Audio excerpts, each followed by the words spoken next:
अबू बकर ने जैसा लिबास पहना है फरिश्तों तुम भी ऐसा लिबास पहनो। ये शान अबू बकर सिद्दीक की है।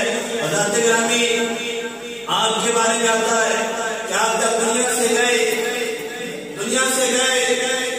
आप के विशाल मसला को बयान करते हैं कि हुज़ूर सल्लल्लाहु अलैहि वसल्लम की दाढ़ी दौड़ते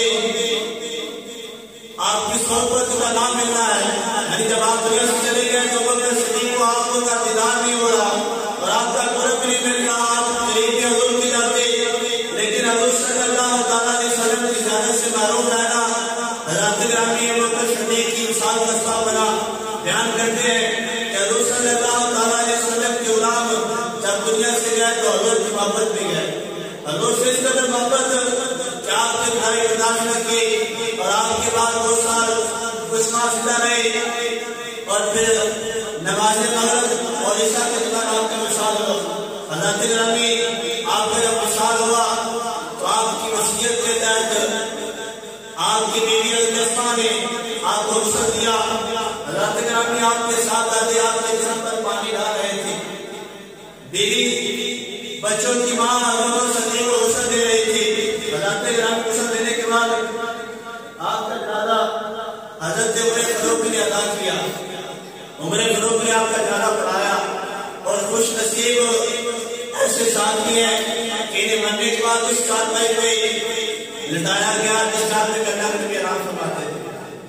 आपको जब आपका विशाल हुआ जिस चारपाई पे अल्लाह नबी को लिटाया गया उसी चारपाई पर अबू बकर सिद्दीक को लिटाया गया। हज़रत गिरामी और इसके बाद आपको ये खुशकिस्मती मिली अल्लाह रब्बुल आलमीन के प्यारे महबूब के साथ आपके हुजरे में आपके रोजे के अंदर आपको कब्र की जगह मिली और आपके रोजे के करीब बैठे हज़रत गिरामी। इसलिए हुज़ूर सल्लल्लाहु अलैहि वसल्लम ने फरमाया, हदीस मुबारक है कि कल क़यामत वाले दिन जब उठेंगे तो सबसे पहले अल्लाह के नबी ने फरमाया मैं उठूंगा और उसके बाद जो मेरे करीब बैठा होगा अबू बकर सिद्दीक उठेंगे और फिर उमर फारूक उठेंगे, फिर अल्लाह के नबी हज़रत ईसा अलैहिस्सलाम उठेंगे और इसके बाद बाकी नबी उठना शुरू होंगे। यानी कि अबू बकर सिद्दीक की शान मिली कि अल्लाह के नबी के फौरी बाद कब्र से आप उठाए जाएंगे और हदीस के बाद क्या कहना आता है अल्लाह के नबी ने फरमाया कल क़यामत वाले दिन जब आप मुझे अपने अर्श के पास कुर्सी अता करेगा तो मेरी कुर्सी के साथ 2 कुर्सी और होंगी। हज़रत गिरामी अल्लाह के हुक्म से अल्लाह फरमाएगा फरिश्तों एक कुर्सी पर अल्लाह के नबी इब्राहिम को उठाया जाएगा। अल्लाह के नबी इब्राहिम बैठ जाएंगे और मेरे और इब्राहिम के दरमियान एक कुर्सी और खाली होगी। सारे इंतजार कर रहे होंगे, नबी भी कर रहे होंगे, फरिश्ते भी कर रहे होंगे, वक़्त के औलिया भी अल्लाह के नेक बंदे भी देख रहे होंगे कि इस कुर्सी पर कौन बैठता है, इस कुर्सी पर कौन बैठेगा।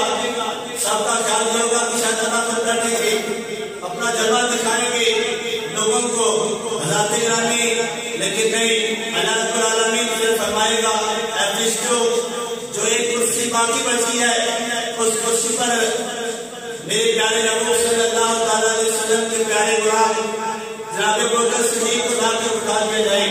हज़रत गिरामी फिर उस वक्त अर्श पर जब 3 कुर्सियां होंगी, एक कुर्सी पर अल्लाह के नबी हज़रत मोहम्मद सल्लल्लाहु अलैहि वसल्लम होंगे, साइड वाली कुर्सी पर अल्लाह के नबी इब्राहिम होंगे और दरमियान वाली कुर्सी पर हज़रत अबू बकर सिद्दीक बैठे होंगे। ये शान अबू बकर सिद्दीक को मिली। हज़रत गिरामी इतने खुशनसीब, इतने मुकाम वाले, मर्तबे वाले, और कोई कहे कि ये जंगली है, इन्होंने हुजूर की मिसाल की बात उनके अहले बैत पर ज़ुल्म किया, नबी का माल औलाद कब्ज़ कर लिया, ज़ब्त कर लिया और इस तरह की बातें करे। हज़रत गिरामी अल्लाह रब्बुल आलमीन हमें बदबख्तों से बचाए और अल्लाह ने हिदायत फरमाए। हुजूर के गुलाम अबू बकर सिद्दीक से सच्ची मोहब्बत प्यार करने की